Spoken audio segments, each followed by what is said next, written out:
Can you see that full screen now? Sure can. Okay, good deal. All right. So I'm Frank Hernandez, AKA the Pest Geek, and I am the owner of Nature Pest in Miami. I've been doing pest control for going on 15 years now, and as a certified operator for going on 12.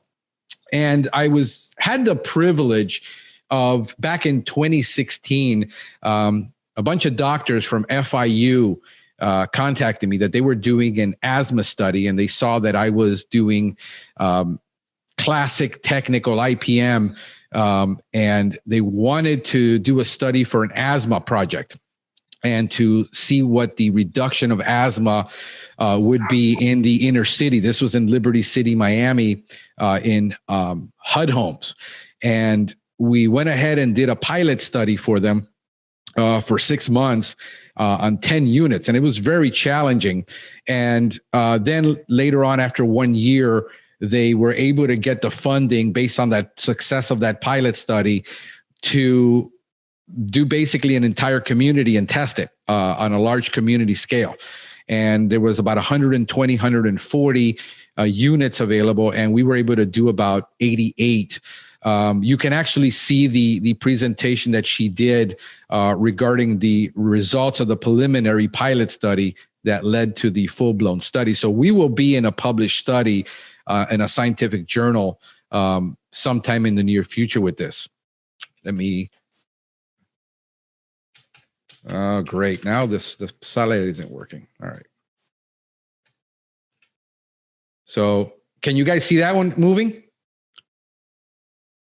I can see now it says eco-friendly approach to German roach control. Got it. All right. So we're going to go with that because it's been somehow this is really challenging for a minute. All right. So this is what we're going to be discussing is our process that we used we already had somebody's probing me to see if the video will start. I'm going to go ahead and do that. Hey, Frank, can you make it full screen? Because it's not full screen. That's what I'm trying to see of what. There it is. All right. Okay, now it did. Now it did. Now it did it. And what we are here is to get through this. The conditions. These were very, very, very bad conditions. Hygiene was non-existent. These were the conditions of the wall. Exclusion was non-existent. We had to prove our protocols, and we used a lot of the studies that we had developed from Brenner at the USDA, at the University of Florida with Philip Kohler, a lot of the things that they had published, and we had been testing those for years. And this really pushed us to grow in what we believed our protocols were. There's an actual, most of the units that we dealt with, about 30% of them were in this condition, 40%. This is actually roach feces and carcasses inside an outlet. Even the plugs are completely clogged up with roach feces. This is basically carcasses and feces. You can see that the hygiene wasn't there. Those are fingerprints on the cabinets, the condition of the exhaust. This is actually just the condition of the feces and scattering. If you can look up the top right-hand corner, you'll see the outlet with feces all around it. And these are actual webs, and there's even uthicas hanging from that. So very, very challenging environment to test. And we were using our protocols that we used in food service, but we were challenged because we couldn't do traditional pest control. There could be no pesticide sprays. It had to be classic IPM, baits, monitors, dust baits, very little dusting because there was asthma. If they had 4 kids living there, chances are that all of them had asthma due to these conditions. So we were very under strict protocols.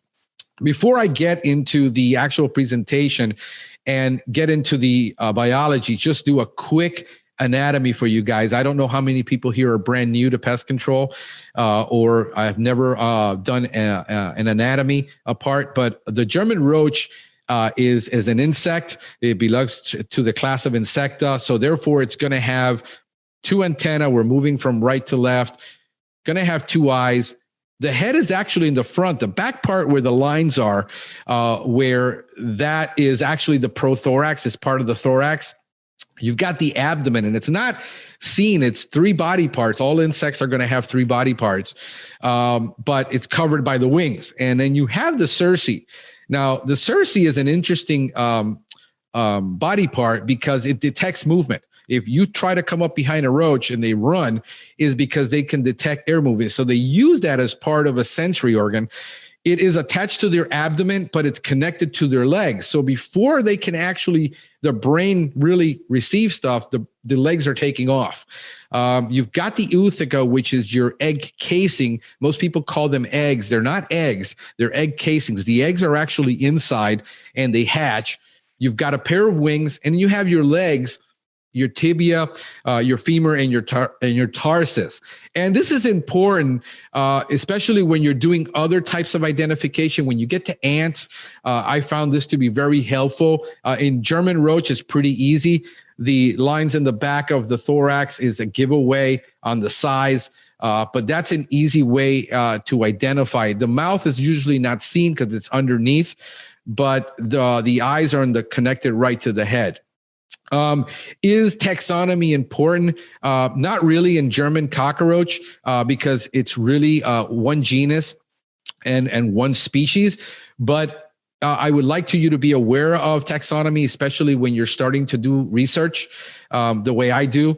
If you're really into research, it's going to help you with understanding genuses, especially when you get into ant species where you have so many genuses and the orders.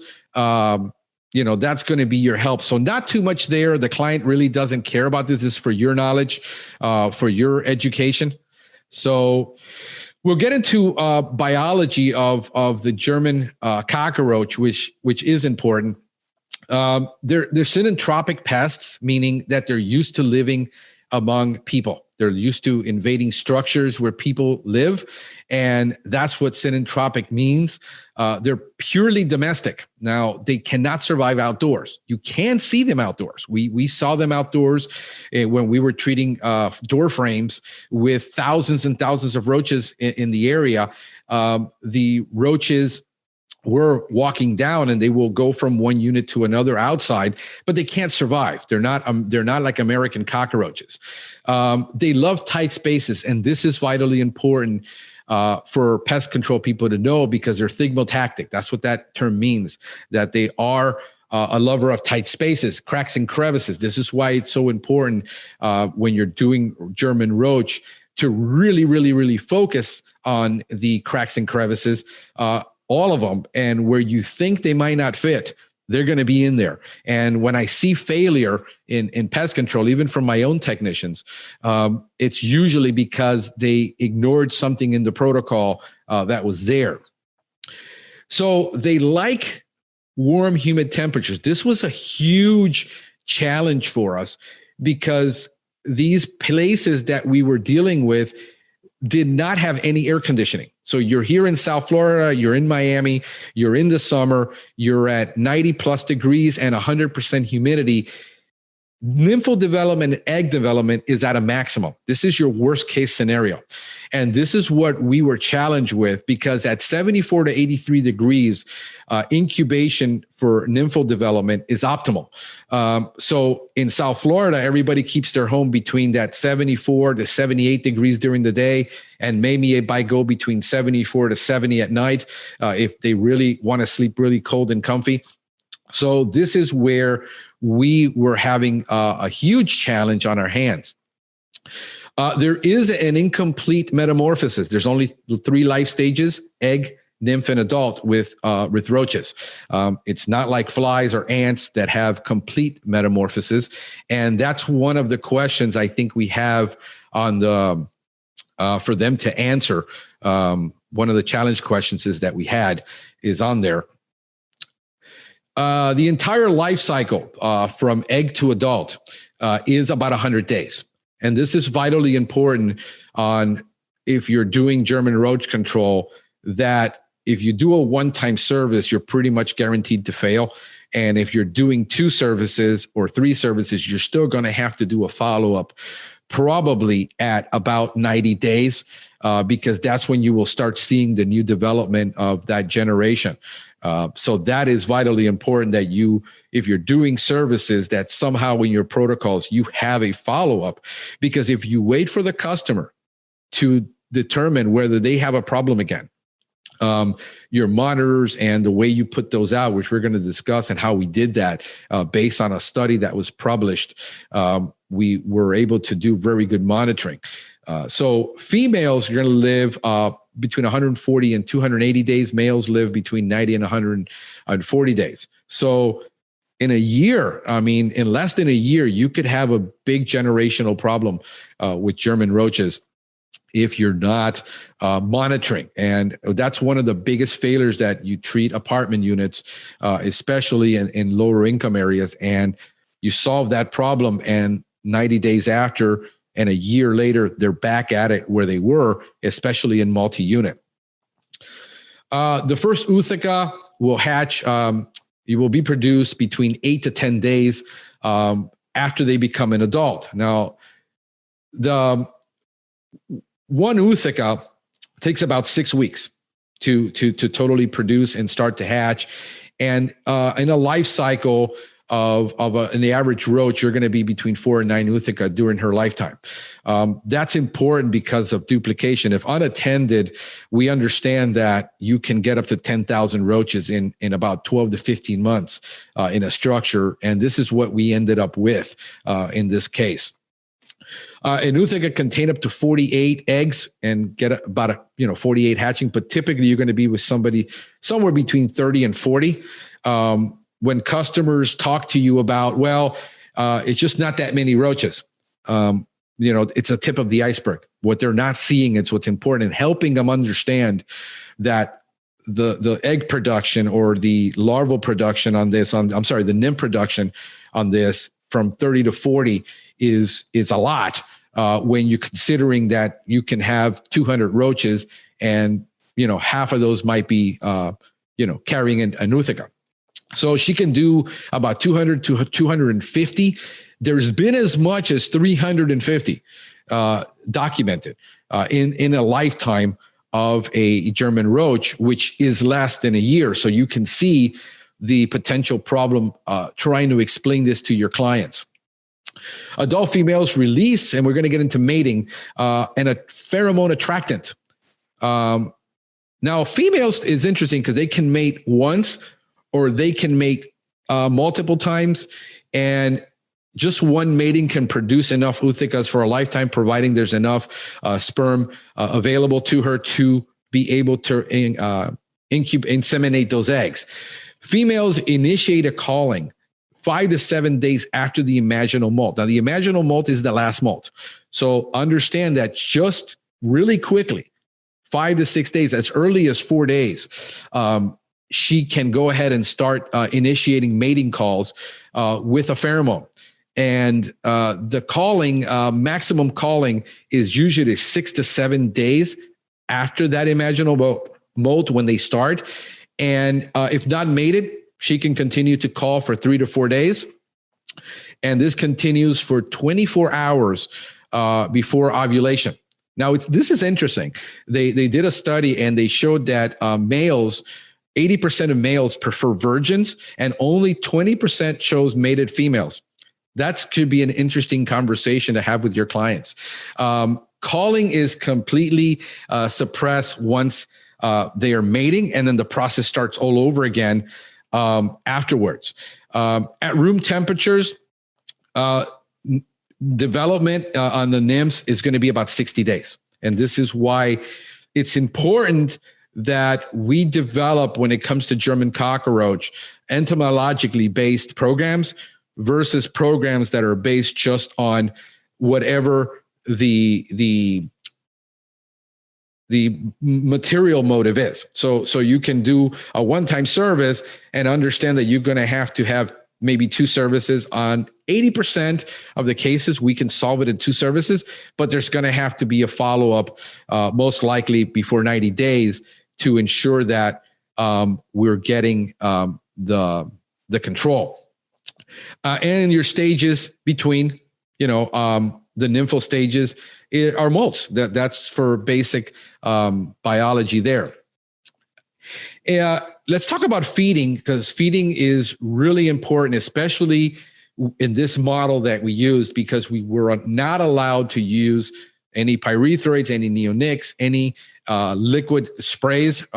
We were dealing exclusively with baiting. This was we had to prove that this protocol worked in order to reduce allergens, but also the exposure to the pesticide. This was a very, very strict study, and we had to get this right. So increased feeding for females, we're talking about females now, is right before forming ootheca production. Peak feeding and drinking occurs during the egg maturation period, but it terminates abruptly right before the appearance of the egg case. So she walks around and eats and feeds, but once this happens, there's going to be very little movement. And this is where we found about understanding bait placement in the studies and understanding this biology, where bait placement has to be really tight. Before you were told bait placement to be 2 to 3 feet apart, we found that bait placements closer together were actually better. During this time, she's carrying the egg case. She's going to feed very, very, very sparingly. Now, they are omnivorous. They will eat oils, protein, carbohydrate, sugars. We were initially using, and before we did this study, we were using borates, and we were using primarily borates that were water soluble, that we can treat areas with areas that had oil and grease to turn those areas into bait. We decided that was not going to be the case because we could not move those stoves. Those stoves were connected to gas. And we do this in food service where we use the borates, but we could not do it. We were limited here because we could not move those stoves to treat the grease areas. Now, locomotion. So we talked about feeding, and now we're going to talk about locomotion of females. They are highly mobile when they're sexually receptive. The locomotion reaches a peak right before the formation of the ootheca. So now you have feeding stops and also movement stops. And the locomotion for food right now pretty much decreases during pregnancy. So she barely feeds, she barely moves. Feeding takes place immediately following the discharge of the ootheca.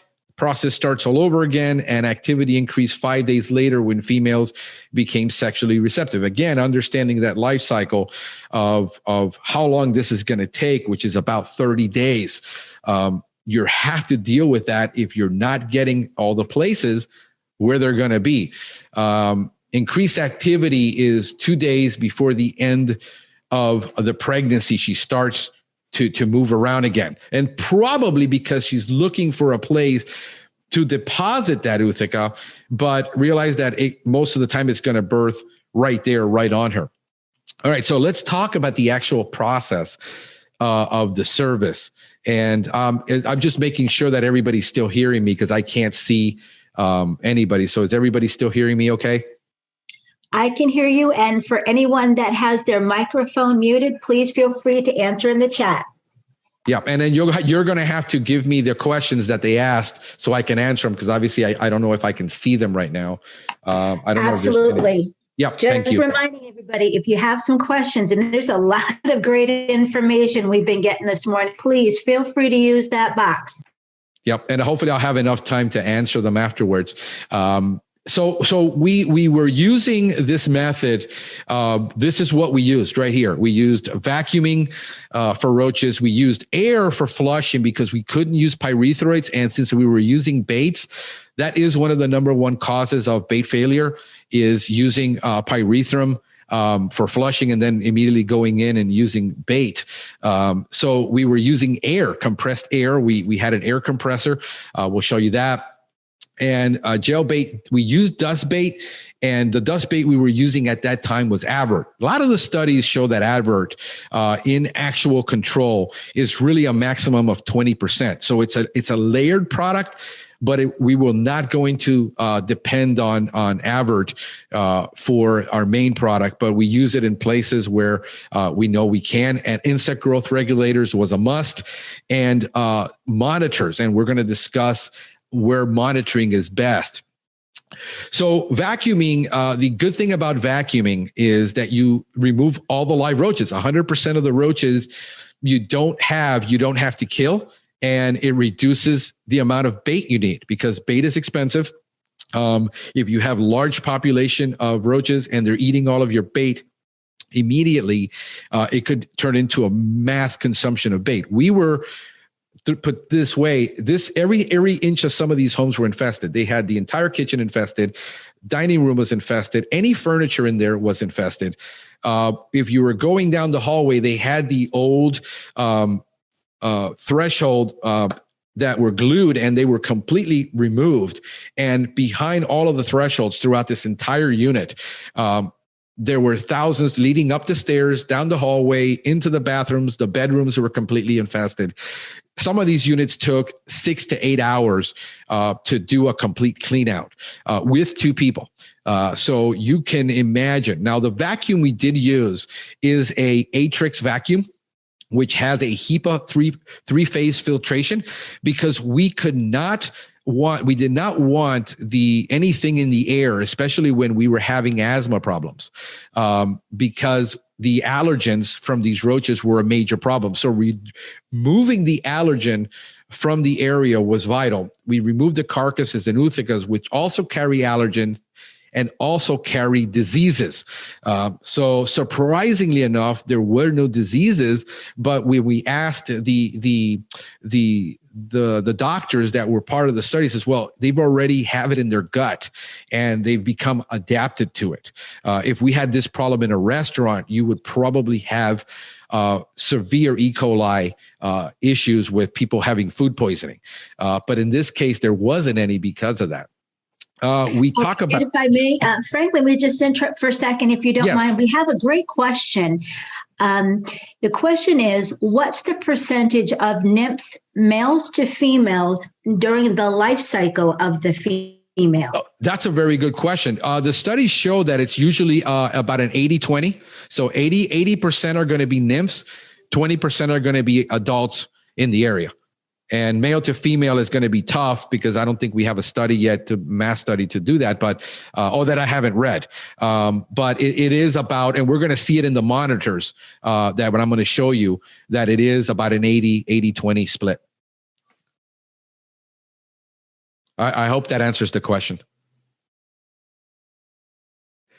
So Thank you so much for that, Frank. You're welcome. And what you can see is we have, we did air flushing. This is actually the tip.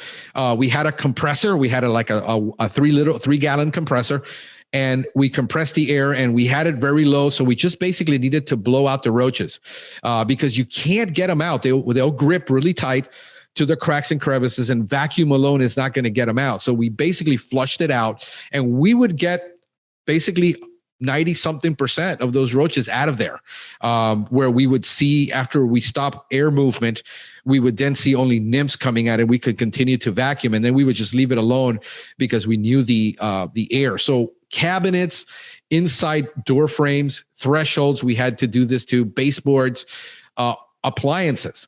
Back of refrigerator. This is common in food service, where you have to flush the motor housings of all the refrigeration units.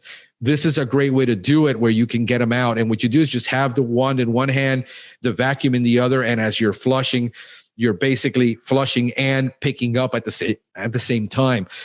Furniture was a challenge, because they had furniture, the dining room sets underneath were all full of roaches. We just vacuum all of those up. Anywhere we found and we spotted, we did this to them. Here is your monitor. And this is what we picked up from a severe job that we did. And there's actually a study that was done that actually did show the best places to monitor.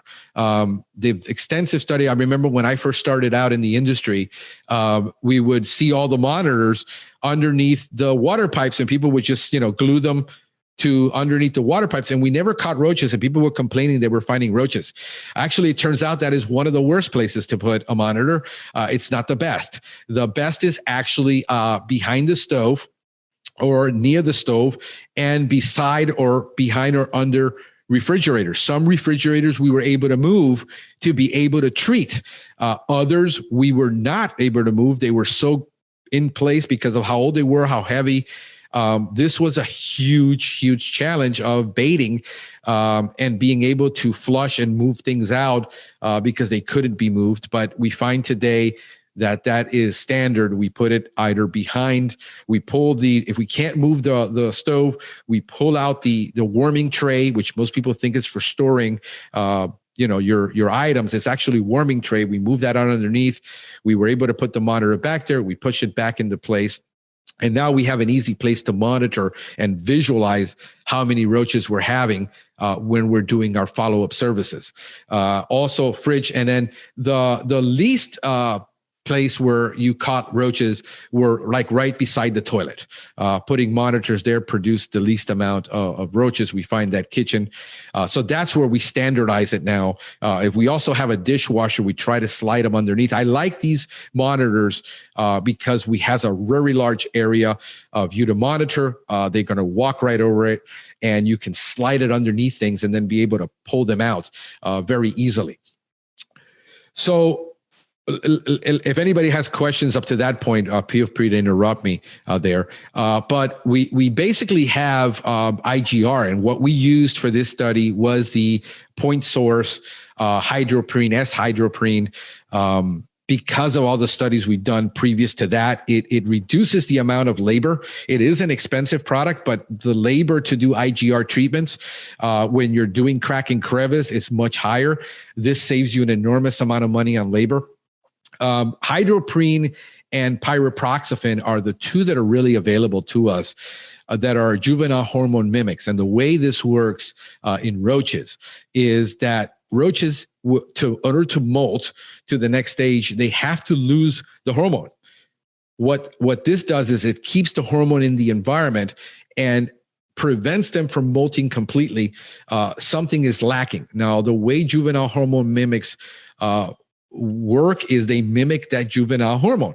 Pyriproxyfen has been shown that you have to put it and it has to make contact. They've used it in bait.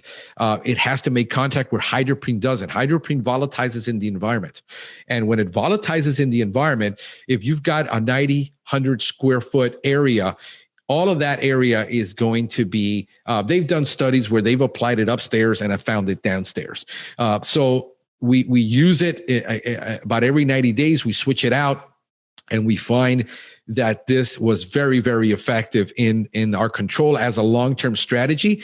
So we don't have, and we use it exclusively on our maintenance service. So we find that we put this, studies have shown that if you do it for 6 to 9 months, you can literally control a German roach population in a year by just using the IGR because there's no molting happening. So in our maintenance service, we use it exclusively, and then we don't have to rebate. We don't have to apply anything. We're just monitoring at that point and making sure, and maybe using avert in some voids if we have void situations. But that right there keeps us in apartments, and we do a lot of apartments down here. It's about 20 to 30% of our business, single unit apartments in multi-unit housing, where we get hired to do condos and multi-unit. The other one is a chitin synthesis inhibitor, Navarolon. Navarolon is only available really in one product, which is together with pyriproxyfen. It's Tico. It's available, but it's a chitin synthesis inhibitor. And what that does is German roaches or insects that are in the class of Insecta will use chitin, and chitin is that crunchy exoskeleton. So the chitin is produced by it's a polymer basically made out of cellulose, and it makes the exoskeleton. Navarolon prevents them from creating the exoskeleton. But we find that with hydroprene for German roaches, it suffices. It can be added if you're doing a crack and crevice service. Understand that you do need to make contact. It just doesn't sit in the environment. So remember I told you about thigmotactic. If you don't bring your A game that day, you are not sure you're hitting every crack and crevice, this is not going to work for you. This is why I like, because technician error is the number one problem that we have in trying to make sure that we can get the control. Here is underneath on the bottom of that monitor, you see the effect of hydroprene. This was actually pulled from one of ours, and you see the deformed wings. They're all damaged, deformed, and the twisted wing is the number one know that hydroprene is working. The ootheca production is reduced. They will drop the ootheca. They will abort the egg, the ootheca. So that's one of the things that I like using it, and reduce copulation. There's less sexual activity. There's damaged organs, in the male, damaged penises. So we reduce the sexual reproduction by using hydroprene. It's a lot of people don't use it, and we find that this is just an incredible tool to get control.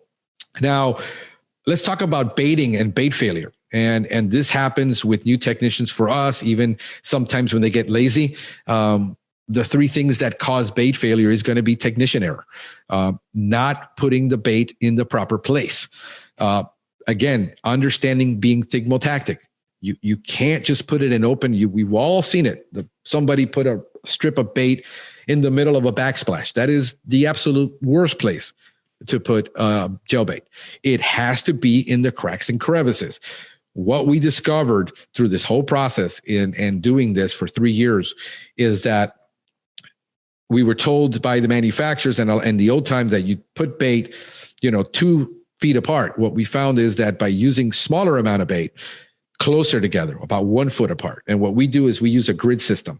We use on the top, if you got a 36-inch cabinet, you're going to get 3 dots. You're going to get them in the corner, preferably in the crack, and then one in the middle. That's going to give you that real small range for German females to walk across. And then we do it along the side, in the front, and we use this grid system where we're using a cube grid, 1 foot everywhere, especially in the underneath the cabinets. On the top ones, if you've got 12 inches, what we find works best is just putting the bait right between the shelves, in the little cracks of the shelves, and if you have to, on the inside of the hinges, but you put them way inside. Very small amount. We're looking about 1/8 of an inch versus that 1/4 inch ball. And what's going to be is the follow-ups, how many you have to do. If you do this consistently throughout, we actually have a demo video. You can go on my YouTube channel and find it, of how we actually perform it. It's a step-by-step. It's available there to you.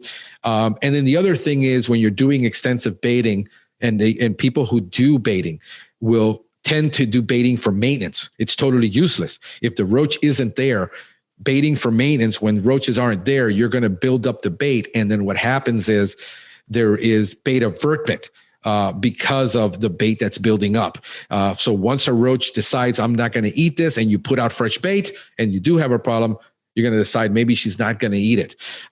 So that is the two things. The other is insecticide resistance. Now, it isn't widespread. It isn't like this is a massive problem. It's been found in 3: hydromethylnon, fipronil, and indoxacarb. The reason is there's more research on these 3 than any other available. So if you want to do research, there's a lot of extensive material on it, where a lot of the neonicotinoids, there isn't a whole lot, especially the newer ones that are being used. But in this case, you find evidence. The first evidence was found of hydromethylnon resistance. There is moderate resistance to fipronil and extremely high resistance to indoxacarb. And that is still not understood yet. It's been found in all of the resistance have been pulled from multi-unit apartment buildings. There's one in Tampa, and I forget where the other ones are. But my suspicion, when I see a lot of resistance problems, we all know that indoor application of fipronil to try to control problems is used, and you have indoxacarb available to you as a spray. No research is done where they did swab analysis to show that there was fipronil in the environment where it wasn't supposed to be. I would highly suspect that, but it isn't like we've never experienced an insecticide resistance where they ate all the bait and the roaches were still there, or we didn't have any mortality. Haven't been seen it yet, especially in single family homes. This is why we don't do bait rotation. When we're doing single family homes, we only do it in food service. And be fine. We knock it out and it's done once it's taken care of. The other one is going to be bait aversion. This is the big one. I talked to a lot of technicians around the country who are still using flushing, and they're doing still pyrethroid applications together with baiting. And most of the time it's going to be that combination of I didn't put the bait exactly where that roach was, and then I did put it where she wasn't, and it got exposed to a pyrethroid. So the whole thing about you're going to bait high and spray low, if you're doing lower cabinets and you're using products that are contaminating the bait, it's going to be a problem. In using pyrethroid flushing, and then you have to wait a week or more to come back and do baiting. If you're trying to do it at the same time, it's going to fail. The other one is customer sabotage, where the customer will have that can of aerosol raid, and she'll come behind you, or he'll come behind you and decide going to help you out and spray the entire area. Usually if I find them, I usually try to throw them out for them. I said, you don't need this anymore. We're done with this. And we throw this out to prevent that, because we know it's going to happen. There's also a unique phenomenon in a study where they found there's glucose aversion. And the problem with glucose, it is used in baits because they eat it. But the problem is there's strains that are finding of German roaches that have aversion to glucose. The problem is they also pass it down genetically to the nymphs if they hatch. And there is a resistance. So if you're finding they're not eating the bait and you have not used pyrethroid, you suspect there's no contamination, they're not eating it, switch out the bait, because it could be an aversion. The problem is we don't know what the bait matrix is. This is proprietary information. They don't give us this. The only thing we can do is actually just swap out the bait. Any question? Yes. Yes, actually, we do have a great question. The question is, what is your recommendation for heavily infested units? Like, recommend vacuuming first and then baiting? How about spraying? We do zero. We actually have a policy in our services, all of them, that we have an exclusive zero spray service. Spraying is not necessary. Unless if you want to use spraying, you can. I would go with a crack and crevice with a non-repellent product. If you're going to use it, if it's required by your company that you have to use it, go to a non-repellent, because you're not going to contaminate the bait. And we do recommend that, yes, you do vacuum first and remove everything first, then you make your chemical application. Thank you very much for that. Any other questions? Okay, thank you, Frank. If you want to go ahead. Thank you. All right, so I'm sorry. Actually, I'm so sorry. Another great question. Okay. Is it legal to apply bait to a folded wax paper instead of a real crack and crevice? Well, if there's no violation of the label is going to be your law.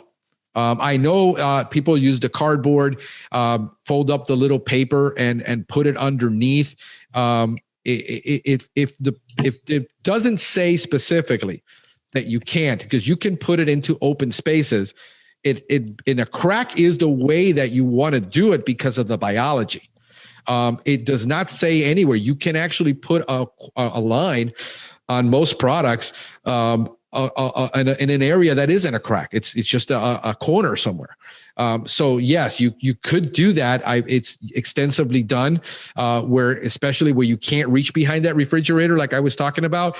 You might want to be able to, attach it to a string. You drop it down and you're able to tape that string to the wall. So when you come back, you can remove it because you can't move it. You get into a lot of situations where you can. So absolutely, if the label doesn't prohibit it, yes, you can do it. I don't see an issue with it. With that, I hope that answers the question. Thank you very much. Just checking to see if there are any other questions coming up. Okay, nothing in the Q&A. Thank you, Frank. Yep. All right. So we're going to get into mode of action and understanding, because a lot of the times what we think is there's a whole not a lot available. And there's really a lot for us available. People say, well, baits don't work. It's usually because of the old practices.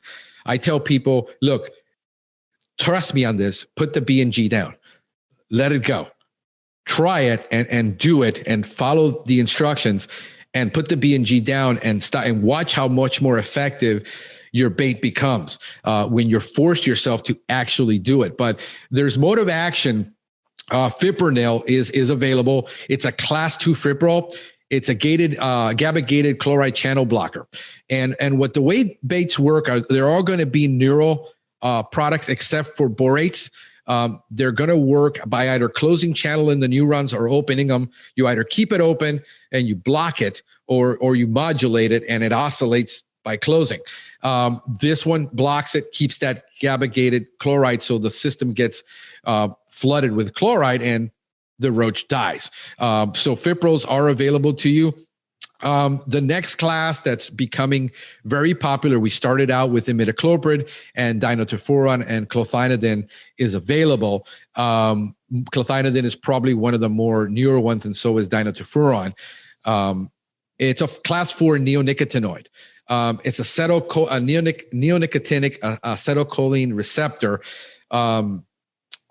competitive modulator. So you're going to get the modulation. And they're very effective. They're all non-repellents. Oh, by the way, all baits, I get this question a lot. Is there a repellent bait? No, you couldn't have a repellent product like a pyrethrum or a pyrethroid used in a bait. These are all non-repellent, which if you're going to be using baits with non-repellents, these active ingredients will work for you together. So you can use an imidacloprid with a Fipril bait, and you can use that combination. Okay, and Frank, we actually have another question about bait. Natalia is wondering, can you place a bait on the glue traps? Yes, you can. There's always there is debate among that. We actually do that when we can't access the area. We will take the bait, put it around the edges outside of the glue board. We will slide it underneath the fridge, and you saw that bait that board completely full. That's one of the cases we actually did it. You can see there was zero bait there. They ate it all. There's question whether it defeats the purpose of the bait of the horizontal transfer of the bait. What we found is that we didn't see a big difference. We caught them anyway. They're going to be walking around. Remember, if you catch them, they're no longer breeding. They're no longer doing their activity. So it's going to be, try it. Try it both ways, see what you get. I like experimenting. I like doing this stuff. I take these chances because it either proves things wrong or it doesn't. So I would just go ahead and try that. But yes, we do it extensively on that. Thank you so much for that, Frank. Yep. So now you have ivermectins. There's only two. You have abamectin, which is what you find in Avert. It's also available in bait gel and emamectin benzoate. These are our glutamate-gated chloride channel activators. So they work very well, especially in a low impact environment. It's derived from a bacterium. So again, it's a very good product. And so there hasn't been, in using it in Avert, like I said, we found that it's only, the studies show, and our experience shows that it is about 20%, but in gel bait, very, very effective in a gel bait form there. Okay, and Frank, we do have another question. Kevin's wondering, actually, Brent, where are there bait tube extensions available to reach the hard to reach areas? So where can you get those types? Yeah. So there's a company called Exacticide, which makes the Exacticide applicator, and they have a 22-inch, which we use. It's a 22-inch extension wand. I believe they're like $60, $70 from Exacticide. You can look at it's called the Tech Reach, where you put the bait on the tip. and you're going to hit the plunger or a gun. I don't use guns. I use the plunger. I get more control with the bait than I do with a gun. It's more precise for me. But yes, you can reach. We use them all the way up to 8 feet. I'm 5'10", and I can reach 8 feet to do lights. If you're doing light treatments around lights, top cabinets where you don't want to remove the glasses, you can reach it. It's a great product. You can get it from Exacticide. Thank you so much, Frank. Yeah, so indoxacarb is one of the ones we really love, and there's a reason for that, and I'll give you a little bit of history on it. It's the only one that has been shown in studies to have what is known as a tertiary or quaternary kill effect. And what happens with transfer, horizontal transfer, is let's say the German cockroach eats the bait, it's dying. A nymph comes by, first instar nymph comes by, eats the bait, dies. An adult male comes by and eats the nymph. Well, now you have a secondary kill, and then you have a tertiary kill. Well, this process can happen again. And indoxacarb seems to have at a 6%, which is I think what they're using. It transfers very well through the feces, through the body. It doesn't break down in the metabolism. And it allows for transfer where you can only get with fipronil, sometimes a secondary, and also with hydromethanol, you only get secondary. This is the only one that's been studied to do that. It's an oxidizing voltage channel sodium, a voltage-dependent sodium channel blocker. And it's the one we use, which is the Advion bait. We've had no reason to rotate it because we're doing one-and-done services. Remember, German roaches have to be reintroduced to the environment. If we're doing food service where there's a constant because of the product, yes, you want to rotate your chemical actives because you're going to get a resistance problem over time. But in certain environments, it's really not needed to rotate the bait. If the roach is dead, it's not being reintroduced. It can't, resurrect from the dead. So that's one of the things. Now we got boric acid and borates. Boric acid will work, especially in a dust form. There's borates actually, and like you got a products like Nibor D, which you can use in a void, which is very eco-friendly, dusting it. You can also reduce it in water to do crack and crevice. It will work. And you can also apply it to grease and food areas that are not going to get cleaned, and they're not going to get cleaned. It turns the bait, it turns that area into bait. And that's one of the things I love doing it in food service, especially when you're behind all of those appliances. There's grease in the corners. They're not getting that grease out. They can't move those gas stoves that weigh 300 pounds. By applying in those areas, you will find you get really good control with borates. The way borates work is insects can't metabolize the borate, and they don't have kidneys. And what happens is when they eat it, that ceases the defecation, and water builds up in their system, and so does sodium, and it kills them.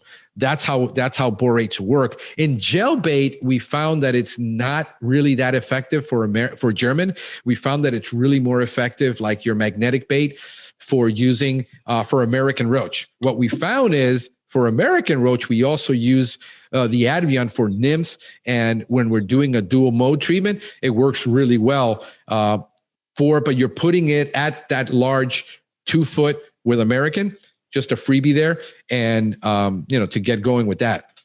All right, so time to kill. Time to kill is important.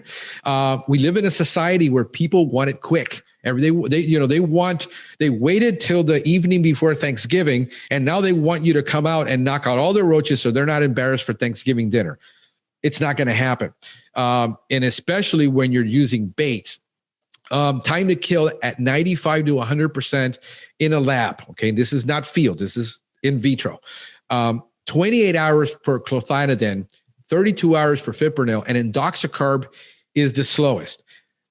This is probably why indoxacarb is also so effective. Slower is better. The longer it takes to kill that insect, the better a male has at going back to the area they're in. They don't have nest. People say the nesting site. They don't have nest. They nest in areas. It's going to be very good for the slower to be. Now we're only talking a difference of about hours, which is about a day. So if you apply baits, you're pretty much going to start seeing mortality. You want it to take longer, the longer the possible. And these are the three that have, some of the most studies behind them. Now, Frank, yes. Would you like to take a break and maybe put up a poll question? Yeah. So you got one of the poll questions there? I sure do. I'll go ahead and launch this one. Yeah. And then what we'll do, if you folks would all go ahead and answer in the box, if you're finding that you're not able to click on the pop-up, you can answer in the Q&A, and we'll make sure that we share your results. Now, these poll questions do not affect your test grade, so don't worry about that. So here we go. Here's the first question. And the question is, what type of metamorphosis do German roaches have?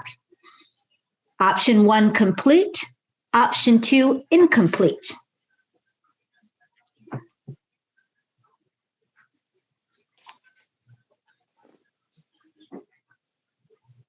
Okay, folks are answering pretty quickly on this one.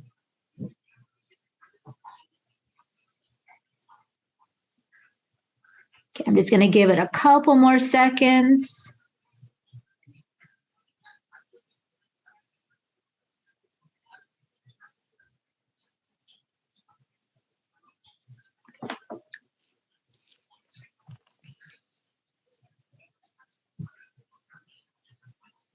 Okay, so we wanted to wait till at least 85% of the folks answered. Well, 91+% have answered. So on that note, I'm going to go ahead and end the polling. Looks like everyone was able to get in. And 86% said incomplete, 14% said complete. Let's go ahead and share those results. Okay. So, Frank, what do you think about that? The responses here.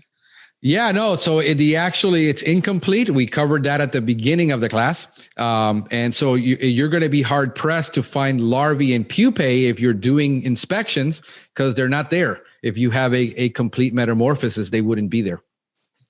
Okay. Did you want to do another poll? Because I know you've got 3 questions. Sure. Yeah, go ahead. Okay. Yeah, go ahead. Do them all, actually, because we've covered it. Excellent. Okay, yeah, we've already I'm going to stop this one. Alrighty, let's go on to the next question. Okay, and again, you can click here or answer in the Q&A box if you're having any difficulty. We're going to wait till we have about 85% of the folks answer. And the question is, it's true or false? Female German roaches attract males by rubbing antennas together. Is that true or false?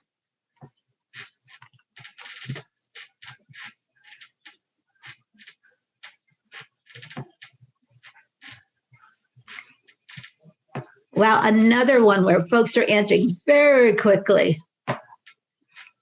Okay, we're at 68% of the folks.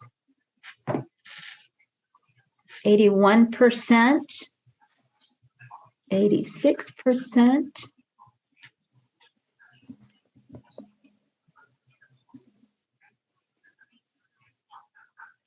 Okay, we're going to give it a couple more seconds.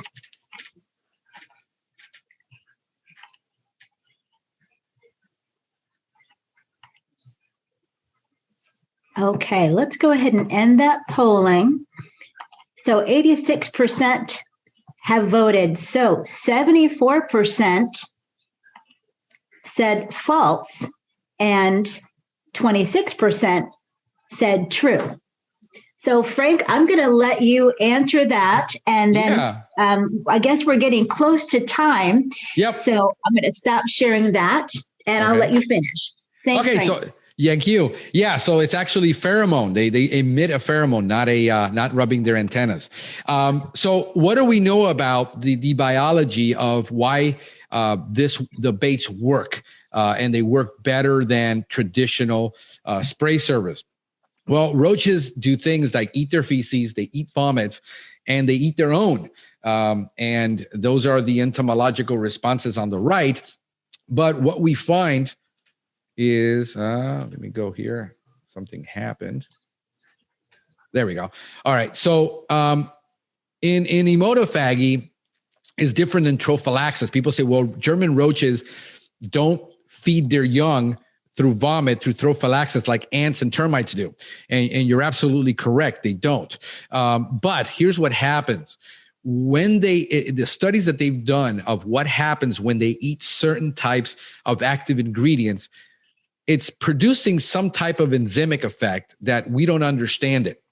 But fipronil stimulates the cockroach to regurgitate when it's dying, liquid excretions. What they discovered is that the first instar nymphs are highly attracted to that vomit. And this is where horizontal transfer takes place. Okay. So what they found is indoxacarbs were actually not attracted to the oral region. They were actually attracted to the rectal region of the roach.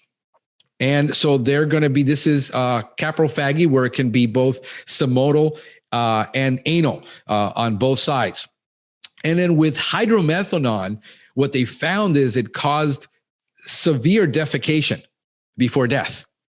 You see, so the bait passes through the system onto the feces, and then the roaches will then eat it. And this is how the horizontal transfer works. So it works differently with different active ingredients. It doesn't always work the same way. Now, indoxacarb plays a role as starved adult consumed first-time nymphs.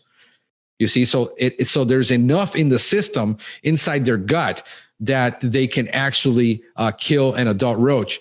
And roaches die soon after ingesting fipronil, which a lot of it is also retained in the system. So it's not really passed that much through the feces, but it actually retains in the system.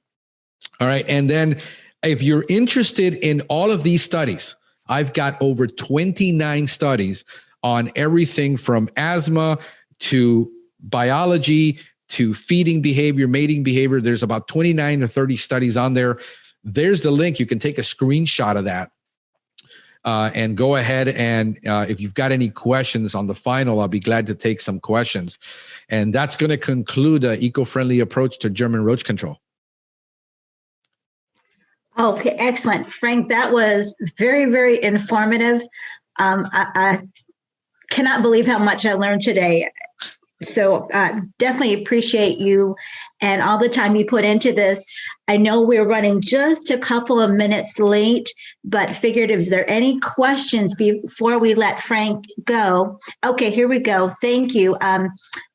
Anonymous attendee, if you would, shoot me a message so I know who you are so you don't miss out on anything. But the question they posed is this: what do you think about pheromone-based sticky traps? Are they worth the money? In my opinion, we've used them both. We did not see a dramatic difference in how much we caught. We switched over the pheromone. They were about 3 times the price of the regular traps. We used the regular mice and glue boards now that are there's no pheromone. They're non-baited. We catch just as many as we did before with the pheromone one. So yeah, I haven't seen a difference. And that's in my experience. Yeah. Okay. Thank you for that. Okay. Any further questions? Because if not, it's probably time. Oh, we've got somebody else. Let me take a look. Okay. No, I guess we've answered everyone. So on that Excellent. Note, again, thank you so very much for being part of this presentation. And we look forward to seeing you. And again, what is the name of your podcast so we can check back in with you? Yeah, look up Pest Geek Podcast. And it's all one word. You can look at it separate words altogether. You can find us on every major podcast outlet. We're going to be there. Wonderful. Thank you again so much. So on that note, for all of my attendees, we're going to go ahead and release Frank and say thank you for the attendees. Your exam is about to start.